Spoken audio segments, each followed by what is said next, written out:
জয়গুরু। দীক্ষা নেওয়ার পরও কি আমরা অন্য কোনো ঠাকুরের, অন্য কোনো দেবদেবীর পূজা করতে পারি? একজন মা শ্রী ঠাকুরকে জিজ্ঞাসা করলেন, ঠাকুর, আমরা বরাবর লক্ষ্মী পূজা করতাম, এখন দীক্ষা নিয়েছি, এখনও কি আমরা লক্ষ্মী পূজা করতে পারি? শ্রী ঠাকুর ওই মাটিকে যে কথাগুলি বলেছিলেন একটু মন দিয়ে শুনবেন, তাহলে কিছু প্রচলিত ধারণা অন্তত দূর হবে। শ্রী ঠাকুর বলছেন, পারবি না কেন? তবে যজন যাজন ইষ্টভীতি বাদ দিয়ে কিন্তু নয়, এইগুলি ঠিক রেখে তারপরে যা প্রাণে চায় তাই করবি। লক্ষ্মী পূজার মধ্যে তো নাম করার কোনো ব্যাপার নেই। ফুল, জল, নৈবেদ্য দেওয়া আর ওই পাঁচালি পড়া সব কিছুই স্বতন্ত্রভাবে করতে হয়। জয়গুরু। সুপ্রভাত বন্ধুরা, শুক্লা ডেলি ব্লগ ফ্যামিলি চ্যানেলে তোমাদেরকে জানাই সুস্বাগতম। আশা করি ঠাকুরের কৃপায় সবাই ভালো আছো, সুস্থ আছো। আমি এখন ছাদে চলে এলাম। সকাল থেকে উঠে দেখছি মেঘলা না কুয়াশা ঠিক বুঝতে পারছি না বন্ধুরা। হ্যাঁ, প্রচুর ঠান্ডা, বাপরে বাপরে। ছাদে একটুখানি আসলাম, ওই তুলসী গাছের তলায় জল দিতে শুরু করলাম। এই যে কালকে সব জামা কাপড়গুলো কেচেছি, মেলিনি রাত্রে মেললে সে সেরকম হয় না, জলে ডুবিয়ে রেখে দিয়েছিলাম, দিয়ে সকালবেলায় দিদি মেলে দিল। তখন করলে না, সে কেচে মেললে সেই পরিষ্কার লাগে না। এই রোদ হাওয়া একটু পেলে মনে হয় আমার জন্য, যার যেটা অভ্যাস, রোদ হাওয়া পেলে অনেকে দেয়, রাত্রিবেলাতেও ছড়িয়ে দেয় অনেকে আকাশ ঘরের ভেতরে। জল পড়বে, থাক, জড়ো করা থাক, আজকে সকালবেলা একটু ধুইয়ে করবে। দিদিকে বললাম একটু মেলে দাও, তো মেলে দিলাম। ঠিক আছে, চলো। ওই দেখো সুন্দর সুন্দর বাড়ি হচ্ছে আমাদের এখানে প্রচুর, বুঝতে পারছো? যে গ্রামে ভালো বাড়ি হয় না তা কোনো কথা নয়। কি সুন্দর সুন্দর সব বাড়ি এদিক ওদিক গ্রামের ভেতরগুলোতে, তার আমাদের সামনে চলে এসেছি। তাই বলছি, সুন্দর বাড়ি হয় না এরকম কোনো নেই। গ্রামের ভেতরেও সুন্দর সুন্দর বাড়ি তৈরি। কাককে খেতে দেওয়া হয়ে গেছে। ভেতরে আমরা সব নেমন্তন্ন করতে যাচ্ছিলাম, গ্রামের ভেতরে কি সুন্দর সুন্দর বাড়ি, দারুণ সব বাড়ি। সেদিনকে একটা এখানে আমাদের এখানে পাশের একটা ছেলে ভেতর দিকটা বাড়ি করেছে, দারুণ বাড়ি সুন্দর, ভালো লাগে, তাই না? সবাইকার ভালো জিনিস দেখে ভালো তো লাগতেই হয়, বলো না? ভালোটা ভালোই, সে আমারই হোক আর যারই হোক। যে ভালো মানুষ তাকে ভালো বলতেই হবে, যার কথা সুন্দর তার গান সুন্দর, কথা সুন্দর বলতেই হবে, যে সুন্দর গান করে তার গান সুন্দর বলতেই হবে। সেরকমই, এরকম উদাহরণ দিলাম। সেরকম বাড়ি দেখে যে না, খালি বাড়ি সত্যি সুন্দর, ভেতরটা এত সুন্দর করেছে না, যদি তোমাদের পরে মনে ভাবতে, আমি ভাবি কী ভাববে হয়তো, ওই জন্যে করলাম না, তাই না? ভিডিও করলাম না। যদি কিছু ভাবে, আমাদের চেনাই বাড়ি গেছিলাম একজন আকার, অনেক করলো। মানুষগুলোও খুব ভালো, চা খেতে দিল, চা দিল, বিস্কুট দিল। ওই নেমন্তন্নের জন্যই গেছিলাম, চা বিস্কুট চানাচুর খেতে দিল। বেরিয়ে টুকটাক মানুষ ভালোই করে, হ্যাঁ, ভালোই খাওয়া দাওয়া চলে, বুঝতে পেরেছো? টুকটাক ভালোই খাওয়া দাওয়া চলে, অনেক কিছু দেয়ও। কালকে বেশি যেতে পারলাম না, কালকে ওই যে ছিল কি বলে, পুজোটা ছিল। তারপর দেখছি যা দেরি হলো, গেলে চলে আসা হতো। তারপর দেখলাম ওরা প্রথমে বেরিয়ে গেছে, একসঙ্গে বেরোলো তাও হতো। ওরা প্রথমে বেরিয়ে গেছে, আবার আমি যাব, আবার সে ওদের হয়ে যাবে। বললো যে অল্প কটা বাড়ি আছে। কালকে আমাদের পাশে মামি বলি, ও যায়নি, 3 জনা গেছিলো কালকে। দেখি আজকে একটু পরে ফোন করবো। কালকে আবার মাতৃ সম্মেলন আছে বলছিল, কালকে মাতৃ সম্মেলন দেবে একজনা, কারণ ওই মন্দিরের, বিষ্ণুবার মন্দিরের কাছে। দেখা যায় আজকে ফোন করে জিজ্ঞাসা করবো, তাহলে আবার ফোনে আবার দিতে হবে, লিখে ছেড়ে দেবো।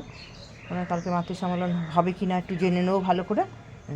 যাও তার বাপরে, আমি কালকে মনে করলাম বোধহয় ঠাকুরের কীরকম কৃপা দেখো, কালকে রোদও ঝলমল ছিল, আর ঠান্ডাটা যেন মনে হচ্ছিলো একটু কম। মানে বাড়ির ভেতর ঠান্ডা লাগছে, কিন্তু বাইরে গেলে অতটা ঠান্ডা লাগছিল না। সন্ধ্যাবেলা তোমার দাদাভাই আসলো, বলে চলো একটুক্ষণ দেখে আসি, নাচ হচ্ছিলো, আবার একটুক্ষণ দেখতে গেলাম, যে ঠান্ডাটা কমই আছে। বাবা, সকালবেলা দেখছি কী অবস্থা, চলো ভেতর দিকে যাই, আমার ঠান্ডা লেগে যাবে নয়তো আমার। এসে চানটা করলাম, সবাই বলছে ঠান্ডা জলে করে নিলাম। ঠাকুরের কৃপা থাকলে কিছুতেই মানে হবে না, জানো তো বন্ধুরা? ঠাকুরের কৃপা থাকলে ঠান্ডা জলে চান করলে কিচ্ছু হবে না।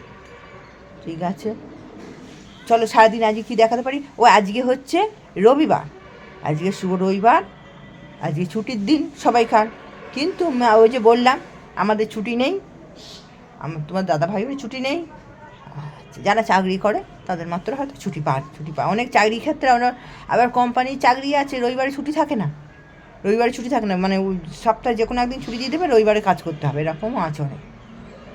সঙ্গে থাকো, চাই ছুটি না হয় ভালো, কর্মই জীবন। চলো সঙ্গে থাকো। শুভ সন্ধ্যা। পরমপ্রেমা শ্রী শ্রী ঠাকুরের রাতুল রাঙা চরণে জানাই আমার কোটি কোটি প্রণাম। পরমারাধ্যা জগৎ জননীর চরণে জানাই আমার কোটি কোটি প্রণাম। পরম পূজ্যপাদ শ্রী শ্রী বরদার চরণে জানাই আমার কোটি কোটি প্রণাম। শ্রী শ্রী আচার্য দেবের চরণে জানাই আমার কোটি কোটি প্রত্যেকের চরণে জানাই আমার কোটি কোটি প্রণাম। এখানে উপস্থিত সকল মা ও দাদাদের জানাই আমার আনন্দিত জয়গুরু। আমরা কি ব্যর্থ হচ্ছি? বললেন আচার্যদেব। কেন বললেন? 341তম ঋত্বিক সম্মেলনে শ্রী শ্রী আচার্যদেব বললেন, আমরা সবাই কাকে আশ্রয় করে চলেছি? ঠাকুরকে। ঠাকুরকে, সেই মহাপুরুষ যার কাছে এসে আমরা প্রেম, প্রীতি, অনুরাগের শিক্ষা লাভ করেছি। একই প্রাণী জগতের মধ্যে মানুষকে মানুষ আর অন্যদেরকে জানোয়ার কেন বলা হয়? আমরা পোশাক পরি তাই, বাড়ি বানিয়ে বাস করি তাই, জ্ঞানবুদ্ধির চর্চা করি, উন্নত ভাষায় কথা বলি তাই কি? শুধু তাই নয়, দয়া, করুণা, মমতা, পৃথিবীতে যত সদ্গুণ রয়েছে সেইগুলি আমাদের মানুষ্য পদবাচ্য করেছে। আর এইগুলি আমরা শিখলাম কোথায়? দুনিয়ায় যত মহান পুরুষ জন্ম নিয়েছেন তাদের জীবন চরিত্রে দৃষ্টান্ত ধীরে ধীরে সমাজে কিছু মান্যতা সৃষ্টি হয়েছে। তার ভেতরেই আমরা কাউকে বলি ভদ্রজন, আবার কাউকে বলি অভদ্রজন। কোনো চিন্তাকে বলি হিতকর, কোনোটাকে বলি অহিত। কেন এই বিভাজন? কেননা সামাজিকভাবে যখন আমরা একসাথে থাকবো বলে সিদ্ধান্ত নিলাম, তখন সর্বসম্মতভাবে আমরা কিছু নিয়ম স্থির করলাম, পালনীয় ও বর্জনীয় বলে। সেই নিয়মকে যে রাখে সে টিকে থাকে, আর নিয়মকে যে উল্লঙ্ঘন করে তার কাছে সেটা সুবিধার হলেও, সে মানুষ হলেও সে মানুষ থাকে না। ঠাকুরের কর্মীদের ক্ষেত্রেও বিষয়টা একই। আমরা ঠাকুরের নাম নিয়ে যাই বলি, যাই করি, তার মাধ্যমে ঠাকুরকে প্রকাশ ঘটে আমার মধ্যে দিয়ে, যা ভদ্র, যা হিতকর। যখন কেউ ঠাকুরকে সরিয়ে রেখে কিছু করতে যায়, তখন তার মধ্যে দিয়ে সে নিজে তাই প্রকাশ পায়। আমি এইখানে এই পরিস্থিতিতে নিজেকে প্রকাশ করব নাকি ঠাকুরকে, সেটা কিন্তু আমারই মানুষ্য নির্বাচন। আমার জায়গায় ঠাকুর যদি থাকলে যা করতেন আমি তাই করব। এই ভাবনা যদি থাকে তবেই আমার বিবেকে আমার সাথে রয়েছে। আমার নির্বাচনই প্রকাশ করে দেয় আমার পরিচয়। কোন পরিস্থিতিতে, যে কোনো পরিস্থিতিতে আমি ভালো পথ নিচ্ছি না মন্দ পথ নিচ্ছি, অবসাদে ভালো কাজে মন দিচ্ছি না খারাপ কাজে মন দিচ্ছি। বলে চললেন শ্রী শ্রী আচার্যদেব, মানুষের সামর্থ্য কিন্তু অসীম। মন যদি চায় তাহলে সব কিছুই সম্ভব। এই আমি বলি, মন যদি চায় আমি ঠাকুরের হব, তবে মানুষ ঠাকুরের হয়ে ওঠে। আর মন যদি চায় নিজের অহংকারের অনুসরণ করতে চায়, কিন্তু তাতে সেটা সর্বোত্তম প্রকাশ হতে পারত, যা তার হতে পারে না। বাজারে বহু মূল্যবান জিনিসের যেমন গুণী কয়েক সীমিত সংস্করণ প্রকাশ করা হয়, প্রত্যেক মানব চরিত্রে তেমনি একটি সর্বশ্রেষ্ঠ সংস্করণ আছে, যার প্রকাশ ঘটানোই সবার জীবনের লক্ষ্য। আর সেই লক্ষ্য পূরণ হতে পারে শুধুমাত্র ব্যক্তি যথার্থ মানুষ্য নির্বাচনের মধ্যে দিয়েই। ঠাকুরের গড়া এই সৎসঙ্গ জগতের দিকে আজ সমগ্র বিশ্ব তাকিয়ে আছেন। কী আশা, কী অপেক্ষা আমাদের কাছে অনুভব করতে চেষ্টা করেন আপনারা? আমরা কি সেই আশা, সেই অপেক্ষাগুলোকে পূরণ করতে পারছি নাকি ব্যর্থ হচ্ছি? দুর্ভাগ্য এটাই আমাদের। অনেকেই এখনও সৎসঙ্গ অনুষ্ঠানে, সম্মেলনে ইত্যাদিতে দুকলি কথা, ঠাকুরের একটু গান পড়ে বাহবা কুড়িয়ে সেটাই ঠাকুরের কাজ বলে মনে করছি। দেখুন, সৎসঙ্গ অনুষ্ঠান ইত্যাদি আমাদের আনন্দ করার জায়গা। ঠাকুরকে নিয়ে আনন্দ করছি, ঠাকুরকে সামনে বসিয়ে। কিন্তু ঠাকুরের কাজ ওইটুকু সীমাবদ্ধ নয়, কোনো দিনই ছিল না। ঠাকুরের বলা দীক্ষা, শিক্ষা, বিবাহ যদি মানুষের মাথায় মাথায় ছড়িয়ে না দেওয়া যায়, তাহলে আমরা সমাজটাকে রক্ষা করব কিভাবে শয়তানের কবল থেকে? দীক্ষা, কয়েক মাস আগে টিভি সিরিজে একটা গল্প দেখেছিলাম। 13 বছরের একটি ছেলে তাদেরই ক্লাসের একটি মেয়েকে খুন করেছে প্রেমে প্রত্যাহত হয়ে। পুলিশ তাকে ধরে নিয়ে যাচ্ছে, আর বাবা মা বিশ্বাস করতেই পারছেন না এইটুকু ছেলে এসব কী করে করতে পারে। এটাই মনে হয় আমাদের সমাজের আসল গল্প হয়ে উঠেছে। ঠাকুরের বলা 12 বছর বয়সে দীক্ষা, সেই ছোটোবেলা থেকেই যদি নিজের ইষ্টের প্রতি ভালোবাসা তৈরি করা না যায়, তাহলে আমরা ছেলে মেয়েদের এই ধরনের কাজ থেকে বিরত করবেন কিভাবে? যদি তাদের মনে উচ্চ আদর্শের প্রতি ভালোবাসা তৈরি করে দেওয়া যায়, তবে হয়তো বিপদে এগুনের সময় তাদের মনে টক্কর দেবে। এটা করলে আমার ঠাকুর অখুশি হবে, কারণ মানুষ শেখে পরিবেশ থেকে। পরিবেশে শুধু অনৈতিক কাজ চলছে তা নয়, অনৈতিক কাজে সেলিব্রেশনও চলছে, আর মানুষ এগুলো শুনে আনন্দও পাচ্ছে।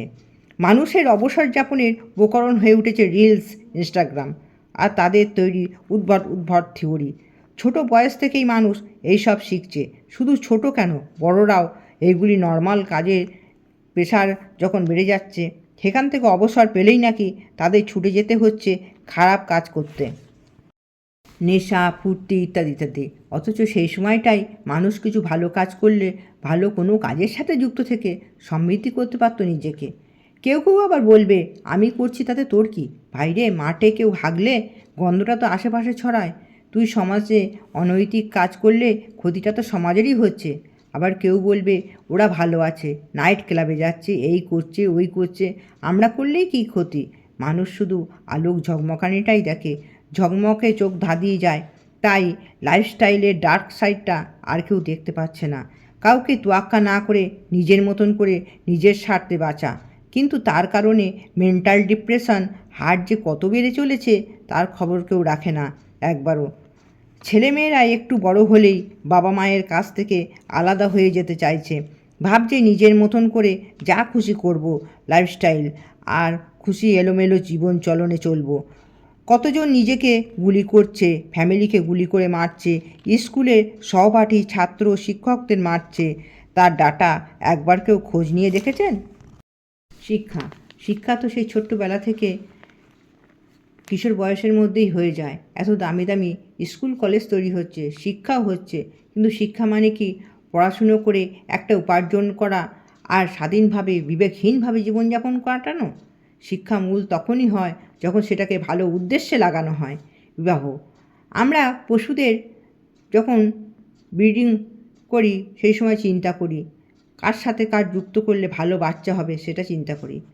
গাছপালা ক্রসিংয়ের সময় চিন্তা করি, কিন্তু মানুষের বিবাহের সময় চিন্তা করি না। শুধু তাই নয়, বিবাহ নিয়ে প্রাচীন যা নিয়ম আছে তা যেন শেষ করে দিতে পারি তার জন্য উঠে পড়ে লেগেছি। একটা সোজা কথা বুঝে উঠতে পারছি না, ভালো বিবাহ না হলে ভালো সন্তান আসবে কোত্থেকে? দেখুন, প্রেম বিবাহতে আপত্তি নেই, কিন্তু তা বিধি মাফিক হওয়া দরকার। আমাদের সন্তানদের ছোটোবেলা থেকেই ছেলে মেয়েদের ছোটোবেলা থেকেই শেখানো দরকার যে বর্ণ গোত্র মাফিক চুজ করতে দরকার কাকে বিয়ে করা যায়। বর্তমান আর্যদেব প্রথম যখন আর্যদেব হয়েছিলেন তিনি একটি কথাই বলেছিলেন, সত্তা সচিদানন্দময়। আর এই আনন্দেই আমাদের থাকতে হবে। তার পরের কথাটা আরও ইম্পর্টেন্ট, আর তাকে নিয়েই আনন্দে থাকতে হবে। অথচ আমাদের অবস্থাটা ঠিক শুটকি মাছ বিক্রেতা মহিলার মতন। শুটকি মাছের গন্ধে থাকতে থাকতে সেই গন্ধ ছাড়া ঘুমোতেই পারছেন না, ফুলের গন্ধকে ভালোই লাগাতে পারছেন না, খারাপ বিষয়কে আলফা গামা বিটা বহু কিছু বানিয়ে হিরো বানাতে পারছি, আর ধর্মকে মনে করছি দুর্বলতার বিষয়, শুধু বিদ্যাদেরই বিষয়। অথচ ধর্মতে কোনো দিনই দুর্বলতার কোনো বিষয় ছিল না। শ্রীরামচন্দ্র চলেছেন সেতু পেরিয়ে শত শত বানর সেনা নিয়ে, তার আগেই তো তার এক ভক্ত সেখানে গিয়ে লণ্ডভণ্ড করে এসেছেন রাবণের সাজানো বাগানকে। আর এক ভক্ত শয়তান ভরা রাজসভায় বুক চিতিয়ে বলেছেন, এই রাখলাম আমি পা, কেউ সরিয়ে দেখা দেখি, এক চুলও যদি কেউ সরাতে পারে। এই তো চিরকাল ধর্মের স্বরূপ ছিল। এখানে দুর্বলতা কোথায়? প্রভু আছেন সাথে, তাই আমি বলবান। তিনি তো আমার কাছের মানুষ, আর তাকে পরাজিত করতে পারে তেমন কোনো ক্ষমতা বিশ্ব ব্রহ্মাণ্ডের কারণেই। জয় গুরু।